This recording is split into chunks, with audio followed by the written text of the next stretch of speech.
শুভ সকাল প্রিয় শিক্ষার্থীবৃন্দ। মার্টিন লুথার কলেজের বাংলা দ্বিতীয় পত্রের অনলাইন ক্লাসে তোমাদের স্বাগত জানাই। আমরা সিরাজউদ্দৌলা নাটকটি আলোচনা করছি। গতদিন আমরা তৃতীয় অঙ্কের শেষ দৃশ্য আলোচনা করেছি। আজকে আমরা চতুর্থ অঙ্কের প্রথম দৃশ্য আলোচনা করব। চতুর্থ অঙ্কে মাত্র দুইটি দৃশ্য রয়েছে, প্রথম এবং দ্বিতীয় দৃশ্য। তো প্রথম দৃশ্যে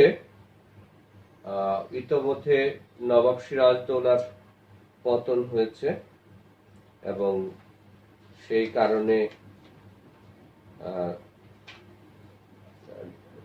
মীর জাফরের অভিষেক হবে নবাব পদে। মীর জাফরের দরবারে রবার্ট ক্লাইভ, যারা বিশ্বাসঘাতকতা করেছিলেন সেই সকল নেতৃবৃন্দ উপস্থিত আছেন। রাজা রায়দুর্লভ, জগৎ শেঠ, রাজবল্লভ সহ অনেকেই উপস্থিত আছেন যারা নবাবের বিরুদ্ধে ষড়যন্ত্র করেছিলেন, নেতৃত্ব দিয়েছিলেন। পাশাপাশি ইংরেজরাও আছে, ক্লাইভ, ওয়াটস। আর মীর জাফরকে আজ সিংহাসনে অভিষেক হবে মীর জাফরের। মীর জাফর নবাব হিসেবে তিনি সিংহাসনে আরোহণ করবেন, নবাব হিসেবে প্রথম সিংহাসনে বসবেন। তো সময় 1757 সাল 29 জুন। স্থান মীর জাফরের দরবার। মঞ্চে শিল্পীরা আসবেন পর্যায়ক্রমে। রাজবল্লভ, জগৎ শেঠ, নকিব, মীর জাফর, ক্লাইভ, ওয়াটস, কিলপ্যাট্রিক, উমিচাঁদ, প্রহরী, মিরন, মোহাম্মদী বেগ। রাজবল্লভ, জগৎ শেঠ, রায়দুর্লভ সহ অন্যান্য আমির উমরাহরা দরবারে আসেন। দরবার কক্ষ এমন আনন্দ কোলাহলে মুখর যে সেটাকে রাজ দরবারের পরিবর্তে নাচ গানের মজলিস বলেও ভেবে নেওয়া যেতে পারে। রাজবল্লভ: কই, আসর জুড়িয়ে গেল যে। নতুন নবাব সাহেবের দরবারে আসতে এত দেরি হচ্ছে কেন? জগৎ শেঠ: ঢাল তরোয়ার ছেড়ে নবাবী লেবাস নিচ্ছেন খাঁ সাহেব, একটু দেরি তো হবেই। তাছাড়া চুলের নতুন খেজাব, চোখে সুরমা, দাড়িতে আতর, এসব তাড়াহুড়ার কাজ নয়। মীর জাফর, তিনি প্রধান সেনাপতি ছিলেন, সেই একজন ঢাল তরোয়াল যোদ্ধা সেনাপতি, প্রধান সেনাপতি। সুতরাং তিনি আজকে নবাব হবেন, সিংহাসনে বসবেন। সেই নবাব হিসেবে তার যে সাজসজ্জা রয়েছে সেগুলো করতে চুলের কাটিং, নতুন কাটিং করতে হবে, চোখে সুরমা, দাড়িতে আতর লাগাবেন, অনেক কিছু কাজ আছে, তার সাজগোজের বিষয় আছে। সুতরাং তার একটু দেরি হতেই পারে। জগৎ শেঠ ঠাট্টা করছে রাজবল্লভের সাথে। রাজবল্লভ: দর্জি নতুন পোশাকটা নিয়ে ঠিক সময়ে পৌঁছেছে কিনা কে জানে। জগৎ শেঠ: না, সে ভাবনা নেই। নবাব আলীবর্দী ইন্তেকাল করার আগের দিন থেকেই পোশাকটি তৈরি।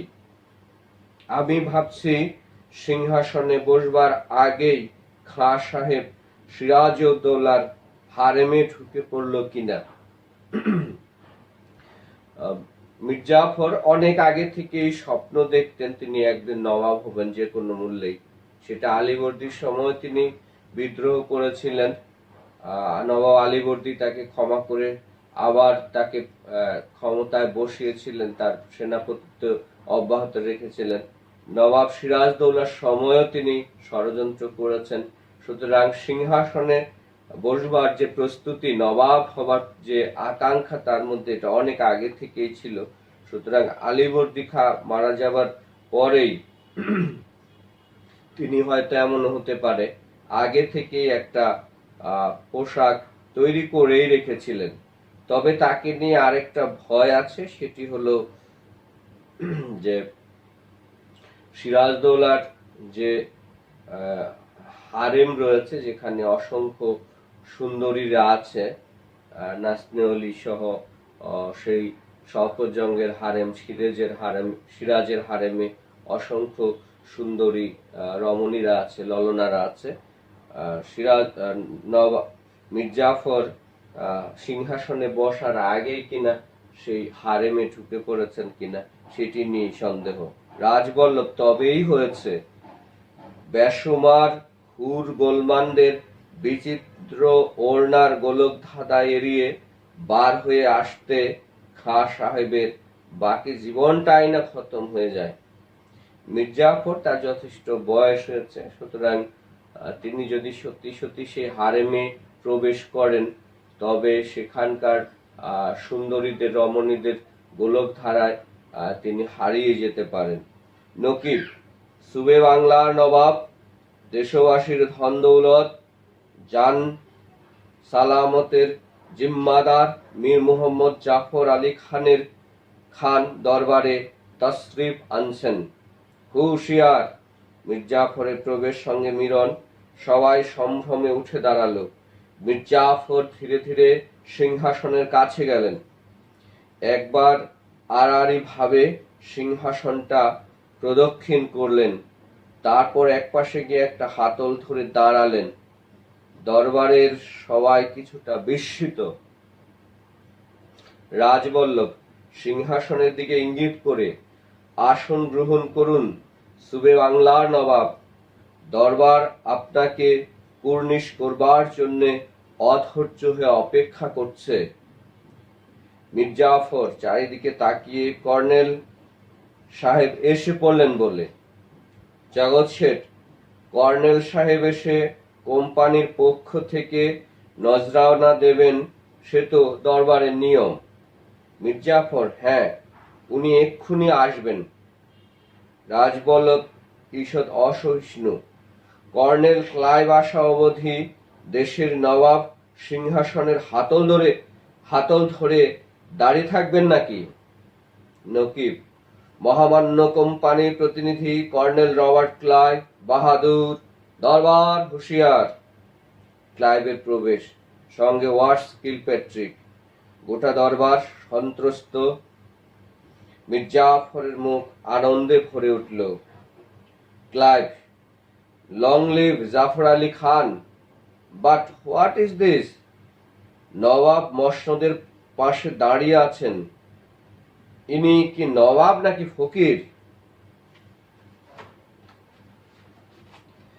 মির্জাফর বিনয়ের সঙ্গে: কর্নেল ক্লাইভ সাহেব হাতে ধরে তুলে না দিলে আমি মসনদে বসবো না। ক্লাইভ প্রচন্ড বিস্ময়: what? This is fantastic, I must say. আপনি নবাব, এই মসনদ আপনার। আমি তো আপনার রাইয়াত, আপনাকে নজরানা দেব। মির্জাফর বেঈমান নয় কর্নেল ক্লাইভ। বাংলার মসনদের জন্য আমি আপনার কাছে ঋণী। সে মসনদে বসতে হলে আপনার হাত ধরেই বসবো, না হলে নয়। মির্জাফর তিনি নবাবি পেয়েছেন ইংরেজদের সহযোগিতায়, বিশেষ করে কর্নেল ক্লাইভ সেনাবাহিনী দিয়ে সেই যুদ্ধে, অসম যুদ্ধে, যেখানে তাদের বিশ্বাসঘাতকতা, মির্জাফর সহ বিশ্বাসঘাতকদের, বেঈমানদের দেশপ্রেমের পরিবর্তে বিশ্বাসঘাতকতা প্রাধান্য পেয়েছিল। তবু মির্জাফর এই সিংহাসনের জন্য রবার্ট ক্লাইভের কাছে ঋণী। আর সেই ঋণের তিনি যেন অতিমাত্রায় বিনয়ী। কর্নেল ক্লাইভ, রবার্ট ক্লাইভ তাকে হাতে ধরে মসনদে সিংহাসনে বসিয়ে না দিলে তিনি বসবেন না, এরকম এত বেশি বিনয়ী। ক্লাইভ ওয়াটসকে নিচু স্বরে: no clown will ever beat him. দরবারের উদ্দেশ্যে: আমাকে লজ্জায় ফেলেছেন Nawab Jafar Ali Khan. I am completely overwhelmed. বুঝতে পারছি না কি করা দরকার। এগিয়ে গিয়ে মির্জাফরের হাত ধরল, তাকে সিংহাসনে বসিয়ে দিতে দিতে: gentlemen, I present you the new Nawab, His Excellency Jafar Ali Khan. আপনাদের নতুন নবাব জাফর আলী খানকে আমি মসনদে বসিয়ে দিলাম। May God help him and help you as well. এরপর ক্লাইভ সবাইকে যেটি বললেন যে মীর জাফর তাকে প্রাকারান্তরে পক্ষান্তরে লজ্জায় ফেলে দিলেন, কারণ এটাই। তবুও তিনি বললেন যে আমি অনেক বেশি খুশি হয়েছি, আনন্দিত হয়েছি। আর তিনি দরবারের সবার উদ্দেশ্যে বললেন, মীর জাফরের হাত ধরে তাকে সিংহাসনে বসিয়ে দিয়ে বললেন যে আমি আপনাদের সবাইকে নতুন নবাব উপহার দিচ্ছি। আর মিস্টার জাফর আলী খান তিনি নবাব এবং মহামান্য নবাব, আর আপনাদের এই নতুন নবাবকে আমি নিজে হাতে মসনদে বসিয়ে দিলাম। May God help him as help you as well. ঈশ্বর আপনাদের সকলের মঙ্গল করুন, তার মঙ্গল করুন এবং আমাদেরও মঙ্গল করুন। ওয়ার্ডস ও Kilpatrick, hip hip hooray. Mir Jafar মসনদে বসলেন, দরবারের সবাই কুর্নিশ করল। ক্লাইভ, আপনাদের দেশে আবার শান্তি আসলো। কিলপ্যাট্রিকের কাছ থেকে একটি সুদৃশ্য তোড়া নিয়ে নবাবের পায়ের কাছে রাখল। ক্লাইভ, কোম্পানির তরফ থেকে আমি নবাবের নজরানা দিলাম। ওয়ার্ডস ও কিলপ্যাট্রিক, লং লিভ নবাব জাফর আলী খান। একে একে অন্যরাও নজরানা দিয়ে কুর্নিশ করতে লাগলো। হঠাৎ পাগলের মতো চিৎকার করতে করতে উমিচাঁদের প্রবেশ। দৌড়ে ক্লাইভের কাছে গিয়ে, উমিচাঁদ, আমাকে খুন করে ফেলো, আমাকে খুন করে ফেলো। ক্লাইভের তলোয়ার খাপ থেকে নিয়ে নিজের বুকে ঠুকতে ঠুকতে, খুন করো, আমাকে খুন করো। মীর জাফর, কি হয়েছে, কি ব্যাপার? উমিচাঁদ, ওই সব বেঈমান বেঈমান। না, আমি আত্মহত্যা করব। নিজের গলা সবলে চেপে ধরলো, গলা দিয়ে ঘর ঘর আওয়াজ বেরোতে লাগলো। ক্লাইভ সবলে তার হাত ছাড়িয়ে ঝাঁকুনি দিতে দিতে, ক্লাইভ, হ্যাভ ইউ গান ম্যাড? উমিচাঁদ, ম্যাড বানিয়েছ, এখন খুন করে ফেলো, দয়া করে খুন করো কর্নেল সাহেব। Umichand, Clive, don't be silly, কি হয়েছে বলবে তো?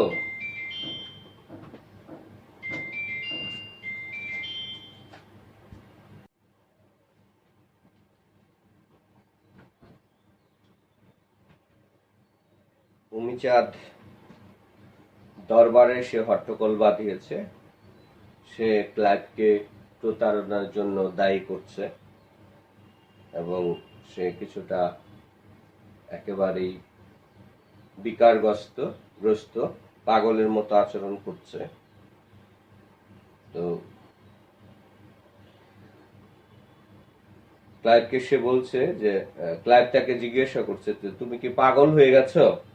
হ্যাভ ইউ গান ম্যাড? ম্যাড বানিয়েছ, এখন খুন করে ফেলো, দয়া করে খুন করে ফেলো কর্নেল সাহেব। ক্লাইভ, ডন্ট বি সিলি, কি হয়েছে তা বলবে, তা তো বলবে। উমিচাঁদ, আমার টাকা কোথায়?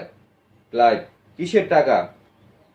উমিচাঁদ, দলিলে সই করে দিয়েছিলে সিরাজউদ্দৌলা হেরে গেলে আমার 20 লক্ষ টাকা দেয়া হবে। ক্লাইভ, কোথায় সে দলিল?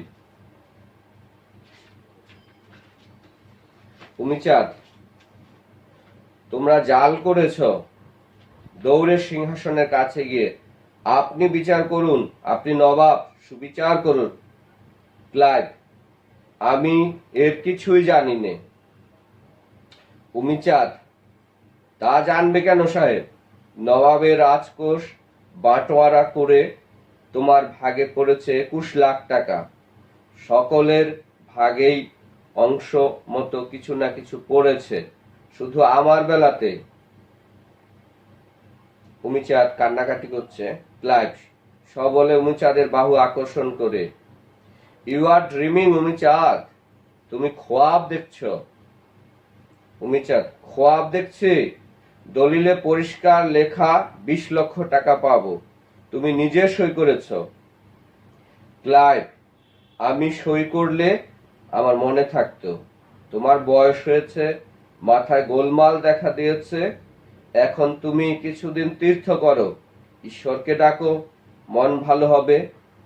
উমিচাঁদকে কিলপ্যাট্রিকের হাতে দিয়ে দিল। সে তাকে বাইরে টেনে নিয়ে গেল। উমিচাঁদ চিৎকার করতে লাগলো, আমার টাকা, আমার টাকা। উমিচাঁদ, তার উচিত শিক্ষা হয়েছে বিশ্বাসঘাতকতার। ক্লাইভ দুটো দলিল করেছিল, একটা জাল দলিল এবং একটা আসল দলিল।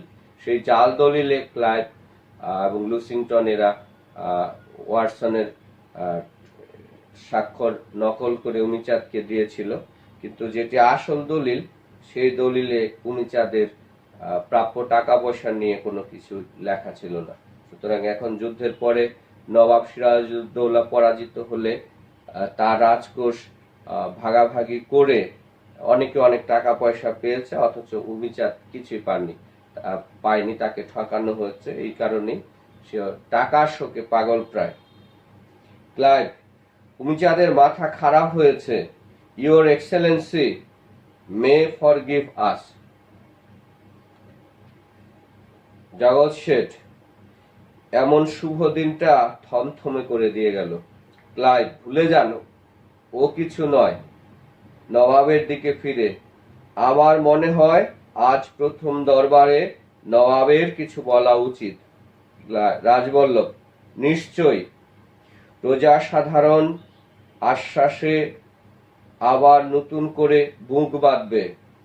রাজকার্য পরিচালনায় কাকে কি দায়িত্ব দেয়া হবে তাও মোটামুটি তাদেরকে জানানো দরকার।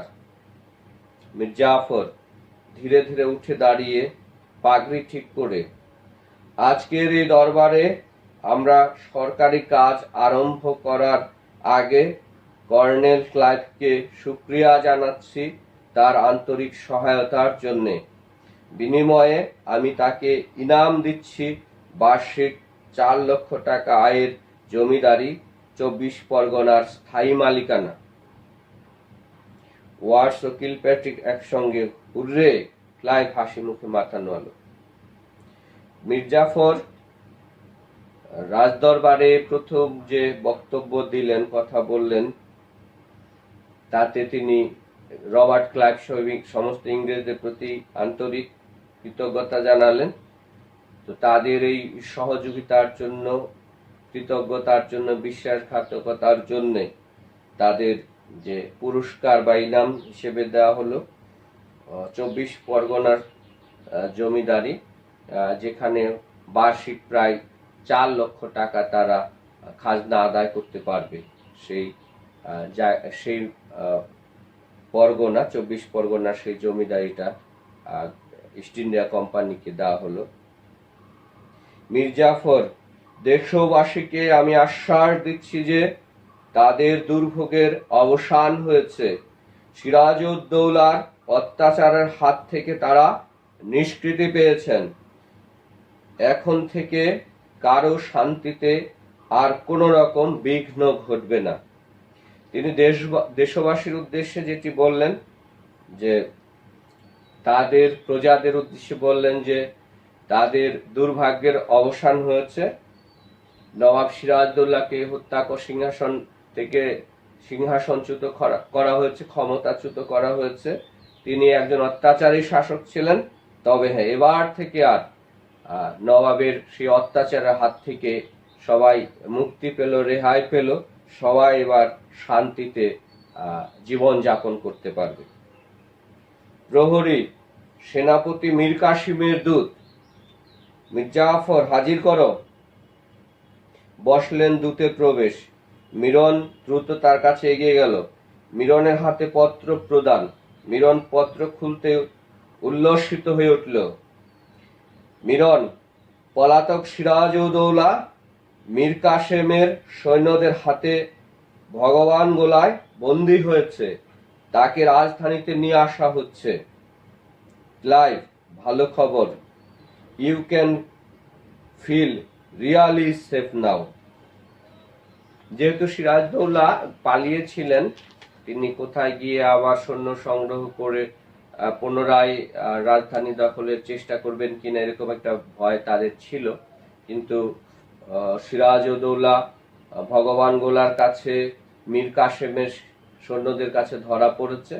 তাকে বিচারের জন্য, শাস্তির জন্য রাজধানীতে নিয়ে আসা হচ্ছে। মীর জাফর কিন্তু তাকে রাজধানীতে নিয়ে আসবার কি দরকার? বাইরে যে কোনো জায়গায় আটকে রাখলেই তো চলতো। ক্লাইভ রুখে উঠল, নো ইওর অনার, এখন আপনাকে শক্ত হতে হবে। শাসন চালাতে হলে মনে দুর্বলতা রাখলে চলবে না। আপনি যে শাসন করতে পারেন, শাস্তি দিতে পারেন, দেশের লোকের মনে সে কথা জাগিয়ে রাখতে হবে এভরি মোমেন্ট। কাজেই সিরাজউদ্দৌলা শিকল বাঁধা অবস্থায় পায়ে হেঁটে সবার চোখের সামনে দিয়ে আসবে জাফরগঞ্জের কয়েদখানায়। কোন লোক তার জন্য এতটুকু দয়া দেখালে তার গর্দান যাবে। এখন মসনদের মালিক নবাব জাফর আলী খান, সিরাজউদ্দৌলা এখন কয়েদি, ওয়ার ক্রিমিনাল। তার জন্য যে সিম্প্যাথি দেখাবে সে ট্রেটার, আর আইনে ট্রেটারের শাস্তি মৃত্যু। and that is how you must rule. Robert Clive একটা গুরুত্বপূর্ণ পরামর্শ দিলেন নবাব জাফর আলী খানকে, মীর জাফরকে, যে তাকে এখন শক্ত হতে হবে, কঠিন হতে হবে, প্রয়োজনে নির্দয় হতে হবে। সিরাজদৌলার ব্যাপারে কোন রকম আপোষ করা যাবে না। মীর জাফর চেয়েছিলেন যে না, সিরাজদৌলাকে অন্য কোথাও আটকে রাখলেই চলতো, তাকে রাজধানীতে নিয়ে এসে বন্দি করে রাখা, সাধারণ প্রজাদের সামনে তাকে হেয় করা, অপমান করা, এটা প্রয়োজন ছিল না। কিন্তু ক্লাইভ স্ট্রেট সরাসরি কিছু কথা বললেন, কাট কিছু কথা বললেন, পরামর্শ দিলেন যে সিরাজদৌলার ব্যাপারে মীর জাফর যেন কোন রকম সমবেদনা দেখাতে চেষ্টা না করে। এই মুহূর্তে যে সেটা করবে তাকে, সে আসলে দেশদ্রোহী, সেই বেঈমান, দেশের শত্রু সে। সুতরাং এই মুহূর্তে যে সিরাজদৌলার প্রতি কোন রকম দয়া দাক্ষিণ্য দেখাতে যাবে, তার বিরুদ্ধে প্রয়োজনে অ্যাকশন নিতে হবে, পদক্ষেপ নিতে হবে, তাকেই শাস্তি দিতে হবে। এবং নবাব হিসেবে মীর জাফরের সিংহাসনে যেহেতু তিনি আছেন, এই বিষয়ে তার সতর্ক থাকা, কঠোর থাকা, অনমনীয় থাকা খুবই জরুরি। মীর জাফর, আপনারা সবাই শুনেছেন আশা করি, সিরাজকে বন্দী করা হয়েছে, যথাসময়ে তার বিচার হবে। আমি আশা করি কেউ তার জন্য সহানুভূতি দেখিয়ে নিজের বিপদ টেনে আনবেন না। Clive, yes. তাছাড়া মুর্শিদাবাদের রাজপথ দিয়ে যখন তাকে সোলজাররা টানতে টানতে নিয়ে যাবে, তখন রাস্তার দুধার থেকে অর্ডিনারি পাবলিক তার মুখে থুথু দিবে। They must spit on his face. তো মীর জাফর সবাইকে আবার কঠোরভাবে জানিয়ে দিলেন যে আপনারা সবাই শুনেছেন যে ইতোমধ্যে সিরাজদৌল্লাকে বন্দী করা হয়েছে, তার যথাসময়ে তার বিচার করা হবে। আর আমি আশা করি কেউ সিরাজউদ্দৌলার জন্য কোন রকম দয়া সহানুভূতি দেখাতে যাবেন না, যে দেখাবেন তারই কিন্তু বিপদ ঘটবে। ক্লাইভ বলল যে মুর্শিদাবাদের রাজপথ দিয়ে যখন সৈনিকরা তাকে টেনে হিঁচড়ে নিয়ে আসবে, আর রাস্তার দুপাশে যে সাধারণ প্রজারা থাকবেন, তারা সিরাজদৌল্লার মুখে থুতু দিবেন। সিরাজ, অতটা কেন? ক্লাইভ, মীর জাফর, অতটা কেন? ক্লাইভ, আমি জানি he is a red horse, কিন্তু এটা না করলে লোকে আপনার ক্ষমতা দেখে ভয় পাবে কেন? পাবলিকের মনে টেরর জাগিয়ে রাখতে পারাটাই শাসন ক্ষমতার গ্রানাইট ফাউন্ডেশন। ক্লাইভ আরো কিছু কুপরামর্শ বলা যায়, যে ক্লাইভ যেটা বলবার চেষ্টা করেছে যে যদিও সিরাজদৌল্লাকে বন্দী করা হয়েছে, তাকে এত নিরাপদ ভাবা যাবে না, কেননা সাধারণ প্রজারা তার পক্ষ হয়ে যেন কোনো রকম বিদ্রোহ করতে না পারে, এই জন্য তার প্রতি এক ধরনের ঘৃণা প্রদর্শন করতে হবে। আর সেটি করলে সাধারণ মানুষের সিরাজদৌলার প্রতি যে সহানুভূতি আছে, যে ভালোবাসা আছে, সেটুকু বিনষ্ট হয়ে যাবে। আর আরেকটা বিষয়, যে সব সময় জনগণের মনের মধ্যে ভয় জাগিয়ে রাখতে পারলে তবেই শাসন ক্ষমতায় সিংহাসনে পাকাপাকি বসা যায়, নিরাপদে শাসন ব্যবস্থা শাসন কার্য পরিচালনা করা যায়। মীর জাফর মসনদ থেকে নেমে দাঁড়াতেই দরবারে কাজ শেষ হলো। নবাব দরবার থেকে বেরিয়ে গেলেন, সঙ্গে সঙ্গে প্রধান অমাত্যরা এবং তার পেছনে অন্য সকলে। মঞ্চের আলো আস্তে আস্তে ক্ষীণ হয়ে গেল, কিন্তু প্রেক্ষাগৃহ অন্ধকার। ধীরে ধীরে মঞ্চে অনুজ্জ্বল আলো জ্বলে উঠল। কথা বলতে ক্লাইভ এবং মিরনের প্রবেশ। ক্লাইভ, আজ রাত্রেই কাজ সারতে হবে, এসব ব্যাপারে চান্স নেওয়া চলবে না। মিরন, কিন্তু হুকুম দেবে কে? আব্বা রাজি হলেন না। ক্লাইভ, রাজবল্লভকে বলো। মিরন, তিনি নাকি অসুস্থ, তার সঙ্গে দেখা করাই গেল না। ক্লাইভ, কেন? রায়দুর্লভ, ইয়ারলুৎফ খা, ওরাও রাজি হলেন না। ক্লাইভ, তাহলে তোমাকে সেটা করতে হবে। মিরন, প্রহরীরা আমার হুকুম শুনবে কেন? ক্লাইভ, তোমার নিজের হাতেই সিরাজউদ্দৌলাকে মারতে হবে, ইন ইওর ওন ইন্টারেস্ট। সে বেঁচে থাকতে তোমার কোনো আশা নেই। নবাবী মসনদ তো পরের কথা, আপাতত what about the lovely princess? Lutfunnisa তোমার কাছে ধরা দেবে কেন সিরাজউদ্দৌলা জীবিত থাকতে? সিরাজউদ্দৌলাকে হত্যা করার ব্যাপারে কেউ রাজি হচ্ছেন না, কেননা রাজবল্লভ, রায়দুর্লভ, ইয়ারলুৎফুর খা সবাই, যদিও তারা ষড়যন্ত্র করেছে, সিরাজদৌল্লা তাকে ক্ষমতাচ্যুত করেছে, কিন্তু সিরাজদৌল্লাকে হত্যা করতে হবে, মেরে ফেলতে হবে, এই বিষয়ে ওনারা রাজি হলেন না। হাজার হোক, নবাবের প্রতি তাদের স্বার্থের প্রয়োজন ছিল, তাকে ক্ষমতাচ্যুত করা হয়েছে, কিন্তু তাকে প্রাণে মেরে ফেলতে হবে এই বিষয়টাতে তাদের আপত্তি আছে। তাকে বন্দি করে রেখে শাস্তি দেওয়া যেতে পারে, কিন্তু একেবারে হত্যা করতে হবে এই বিষয়টি এই বিশ্বাসঘাতকরা, ষড়যন্ত্রকারীরাও চাচ্ছেন না। কিন্তু ক্লাইভ কোনোভাবেই সিরাজউদ্দৌলাকে বাঁচিয়ে রাখতে রাজি নন। এই কারণেই তিনি মিরনকে প্রলুব্ধ করছে যে তোমার নিজের হাতেই সিরাজউদ্দৌলাকে হত্যা করতে হবে, তোমার নিজের স্বার্থে, নিজের প্রয়োজনে। আর সিরাজউদ্দৌলা বেঁচে থাকলে তো তোমার কোনো আশা নেই। তার যে সুন্দরী বেগম লুৎফুন্নেসা, তুমি যদি তাকে পেতে চাও তাহলে সবার আগে সিরাজউদ্দৌলাকে হত্যা করতে হবে, তাহলেই তুমি লুৎফুন্নেসাকে পাবে। মিরন, আমি একজন লোকের ব্যবস্থা করেছি, সে কাজ করবে, কিন্তু তোমার হুকুম চাই। Clive, what a pity, hired কিলাররা পর্যন্ত তোমার কথায় বিশ্বাস করে না। এনিওয়ে, ডাকো তাকে। যে ক্লাইভের কাছে মনে হলো এটা কত হাস্যকর একটা বিষয়, যে যাকে ভাড়া করা হয়েছে, ভাড়াটে খুনিরা পর্যন্ত মিরনকে বিশ্বাস করতে পারে না। ক্লাইভ, একে? মিরন, মোহাম্মদী বেগ। ক্লাইভ, তুমি রাজি আছো? মোহাম্মদী বেগ, 10,000 টাকা দিতে হবে, 5,000 অগ্রিম। Clive, agreed.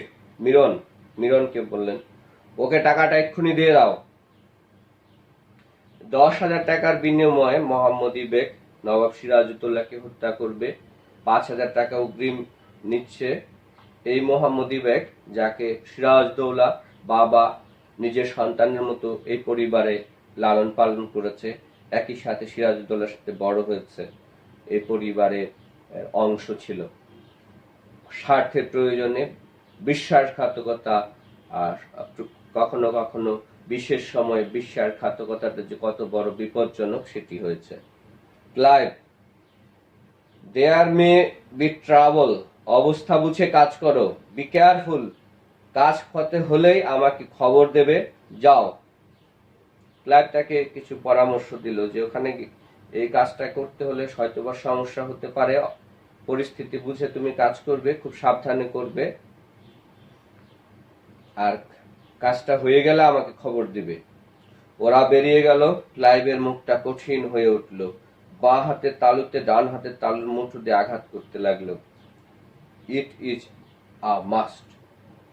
ক্লাইভ, সিরাজের সাথে তাদের বিরোধিতা ছিল, শত্রুতা ছিল। সিরাজউদ্দৌলা কলকাতা দুর্গ আক্রমণ করেছিলেন, ইংরেজদের সাহায্য করতে চেয়েছিলেন, অত্যাচারের জবাব চেয়েছিলেন। আজকে তাদের প্রতিশোধের সুযোগ, সেটাই তারা নিচ্ছে। দ্বিতীয় দৃশ্য, স্থান সময় 2রা জুলাই, স্থান জাফরগঞ্জের কয়েদখানা। শিল্পী বৃন্দ মঞ্চে প্রবেশের পর্যায় অনুসারে কারা প্রহরী সিরাজ, মিরন, মোহাম্মদী বেগ। প্রায় অন্ধকার কারাকক্ষে সিরাজউদ্দৌলা, এক কোণে একটি নিরাবরণ দড়ির খাটিয়া, অন্য প্রান্তে একটি সোরাহি এবং পাত্র। সিরাজ অস্থিরভাবে পায়চারি করছেন আর বসছেন। কারাকক্ষের বাইরে প্রহরারত শান্ত্রী মিরন এবং তার পেছনে মোহাম্মদী বেগের প্রবেশ। তার দুহাত বুকে বাঁধা, ডান হাতে নাতিদীর্ঘ মোটা লাঠি। প্রহরী দরজা খুলতেই কামরায় একটুখানি আলো প্রতিফলিত হলো। সিরাজ খাটিয়ায় উপবিষ্ট আলো দেখে চমকে ওঠে। কোথা থেকে আলো আসছে? বুঝি প্রভাত হয়ে এলো? খাটিয়া থেকে উঠে মঞ্চের সামনে এগিয়ে এলো। মঞ্চের মাঝামাঝি এসে দাঁড়ালো মিরন এবং তার পেছনে মোহাম্মদী বেগ।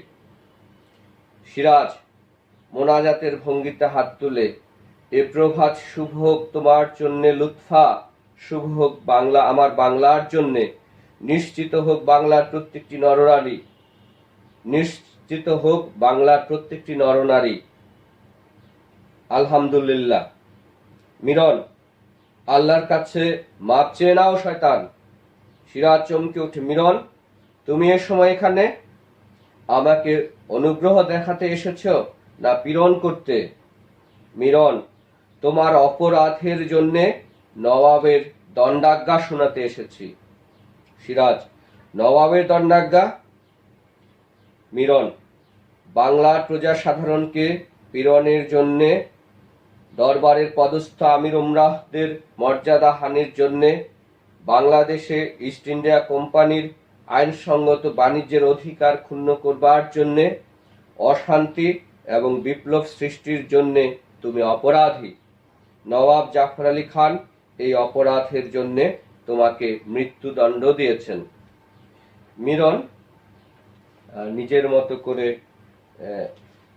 যুক্তি উপস্থাপন করলো যে সিরাজউদ্দৌলাকে হত্যা করবার জন্য দণ্ডাজ্ঞা স্বয়ং তার বাবা মীর জাফর আলী খান, নবাব জাফর আলী খান, অনেকগুলো কারণে, যৌক্তিক কারণে তাকে এই দণ্ডাজ্ঞা দেওয়া হয়েছে বা মৃত্যুদণ্ড দেওয়া হয়েছে। এগুলোর মধ্যে বাংলার জনসাধারণকে পীড়নের জন্য, দরবারের পদস্থ আমির উমরাদের মর্যাদা হানির জন্য, বাংলাদেশে ইস্ট ইন্ডিয়া কোম্পানির আইনসঙ্গত বাণিজ্যের অধিকার ক্ষুণ্ণ করবার জন্য, অশান্তি এবং বিপ্লব সৃষ্টির জন্য তুমি অপরাধী। নবাব জাফর আলী খান এই অপরাধের জন্য তোমাকে মৃত্যুদণ্ড দিয়েছেন। তো অনেকগুলো কারণ, কিন্তু সিরাজউদ্দৌলা কোনোভাবেই বিশ্বাস করতে পারছেন না যে এই কারণগুলোর জন্য সত্যি সত্যি সিরাজউদ্দৌলা তাকে মীর জাফর তাকে মৃত্যুদণ্ড দিতে পারেন। সিরাজ, মৃত্যুদণ্ড জাফর আলী খান স্বাক্ষর করেছেন। মৃত্যুদণ্ড জাফর আলী খান স্বাক্ষর করেছেন? কই দেখি। মিরন, আসামির সে অধিকার থাকে নাকি? পেছনে ফিরে মোহাম্মদী বেগ, জনাব। মিরন, নবাবের হুকুম তামিল করো। সঙ্গে সঙ্গে বেরিয়ে গেল। মোহাম্মদী বেগ লাঠিটা মুঠো ধরে সিরাজের দিকে এগুতে লাগলো। সিরাজ, প্রথমে মিরন, তারপরে মোহাম্মদী বেগ। মিরন তবু মির্জাফরের পুত্র, কিন্তু তুমি মোহাম্মদী বেগ, তুমি আসছো আমাকে খুন করতে। মোহাম্মদী বেগ তেমনি এগুতে লাগলো। সিরাজ হঠাৎ ভয় পেয়ে পিছিয়ে যেতে যেতে, সিরাজ, আমি আমার মৃত্যুর জন্য তৈরি, কিন্তু তুমি এ কাজ করো না মোহাম্মদী বেগ। মোহাম্মদী বেগ তবু এগুচ্ছে। সিরাজ আরো ভীত। এই মোহাম্মদী বেগ মিরন মীর জাফরের পুত্র, সে হাজারবার বিশ্বাসঘাতকতা করতে পারে, কিন্তু মোহাম্মদী বেগ সিরাজদৌলার পিতা, যাকে লালন পালন করেছেন পুত্র স্নেহে, একসাথে বড় হয়েছেন সিরাজদৌলা, একই বাড়িতে একসাথে। সুতরাং সেই মোহাম্মদী বেগ কিনা এসেছে আজকে সিরাজদৌলাকে হত্যা করতে। তিনি কোনোভাবেই সেটা মেনে নিতে পারছেন না। তিনি বলছেন যে আমি মৃত্যুর জন্য তৈরি, কিন্তু তুমি এই কাজটা করো না। এই কাজটা অন্য কেউ করলে, অন্য কেউ আমাকে হত্যা করলে আমার এতটা কষ্ট আমি পাবো না। সিরাজ, তুমি এই কাজ করো না মোহাম্মদী বেগ। অতীতের দিকে চেয়ে রাখো। আমার আব্বা আম্মা পুত্র স্নেহে তোমাকে পালন করেছেন, তাদেরই সন্তানের রক্তে সে স্নেহের ঋণ। লাঠি দিয়ে মাথা প্রচন্ড আঘাত করলো। সিরাজ লুটিয়ে পড়লো। মোহাম্মদী বেগ স্থির দৃষ্টিতে দেখতে লাগলো মাথা ফেটে ফিনকে দিয়ে রক্ত বার হচ্ছে। ডান হাতের কনুই এবং বাঁ হাতের তালুতে ভর দিয়ে সিরাজ কিছুটা মাথা তুললেন। ইতোমধ্যে সিরাজউদ্দৌলার মাথায় আঘাত করা হচ্ছে লাঠি দিয়ে, তার মাথা থেকে ফিনকে দিয়ে রক্ত বের হচ্ছে। সিরাজ স্খলিত কণ্ঠে, লুৎফা, খোদার কাছে শুকরিয়া, এ পীড়ন তুমি দেখলে না। মোহাম্মদী বেগ লাঠি হাতে ফেলে খাপ থেকে ছোরা খুলে সিরাজের লুণ্ঠিত দেহের উপরে ঝাঁপিয়ে পড়ল এবং তার পিঠে পরপর কয়েকবার ছোরার আঘাত করল। সিরাজের দেহে মৃত্যুর আকুঞ্চন। মোহাম্মদী বেগ উঠে দাঁড়ালো। শুধু লাঠি দিয়ে আঘাত করে ক্ষান্ত হয়নি, সে হিংস্র দানবের মতো তার উপর ঝাঁপিয়ে পড়ল হিংস্র বাঘের ন্যায়। তারপর তার পিঠে ছুরি দিয়ে অনেকবার আঘাত করল। সিরাজ ঈষৎ মাথা নেড়বার চেষ্টা করতে করতে মৃত্যু নিস্তেজ কণ্ঠে, লা ইলাহা ইল্লাল্লাহ। মোহাম্মদী বেগ লাথি মারল। সঙ্গে সঙ্গে সিরাজের জীবন শেষ হলো। শুধু মৃত্যুর আক্ষেপে তার হাত দুটো মাটি আঁকড়ে ধরবার চেষ্টায় মুষ্টিবদ্ধ হয়ে কাঁপতে কাঁপতে চিরকালের মতো নিস্পন্দ হয়ে গেল। মোহাম্মদী বেগ উল্লাসের সাথে আমরা দেখলাম যে নিষ্ঠুর মানুষের বিশ্বাসঘাতকতা স্বার্থ মানুষকে কতটা অন্ধ করতে পারে। সারা জীবন যে পরিবারে লালিত পালিত হয়ে সেই পরিবারের সন্তান নবাব সিরাজদৌল্লাকে ঠান্ডা মাথায় খুন করতে মোহাম্মদী বেগ একটুকু পিছপা হলো না। মাত্র 10,000 টাকার বিনিময় বাংলা, বিহার, উড়িষ্যার স্বাধীন নবাব সিরাজদৌল্লাকে নির্মমভাবে হত্যা করা হলো এবং বিশ্বাসঘাতক বেঈমানদের ষড়যন্ত্র সফল হলো। এর মধ্য দিয়ে ভারতবর্ষে ইংরেজদের শাসন কার্যক্রম, ইস্ট ইন্ডিয়া কোম্পানির যে শাসন কার্যক্রম, সেটির সূচনা হলো এবং প্রায় 150 বছরের পরবর্তী 150 বছর ইংরেজরা ভারতবর্ষ শাসন করেছে, যার সূচনা এই পলাশীর যুদ্ধে নবাব সিরাজদৌল্লার পরাজয়ের মধ্য দিয়ে বিশ্বাসঘাতক মীর জাফর, রাজবল্লভ, জগৎ শেঠ, রায় দুর্লভদের বিশ্বাসঘাতকতার বিনিময়ে ইংরেজদের এই বিজয় সংগঠিত হলো। তা আমরা সম্পূর্ণ নাটকটি তোমরা আবারও বাসায় বেশি বেশি করে পড়বে এবং এই নাটকের কিছু অনুধাবনমূলক প্রশ্ন আমরা আগামী ক্লাসে আলোচনা করব। সবাইকে অনেক অনেক শুভেচ্ছা জানিয়ে আজকের ক্লাস শেষ করছি।